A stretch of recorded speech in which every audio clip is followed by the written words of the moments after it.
Mangalacharana Chaitanya Charitamrita, chapter 1, Adilila 1, chapter 1, verse 4. Anarpitam Charincharat. He says, Una Ujjvala Prema.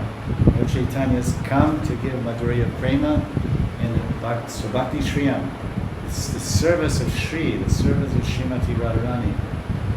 So now here, this is later, this is the very end of the book.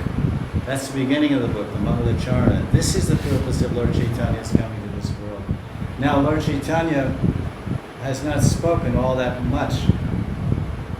Quite a few things. But this is the very end of the Chaitanya Charitamrita. And this is like the primo, the topmost falshruti and the topmost imaginable benefits or rewards that one could ever dream to receive by hearing and speaking the Rasa Lila. So this is all some amazing treasures and gifts that are awaiting all of us to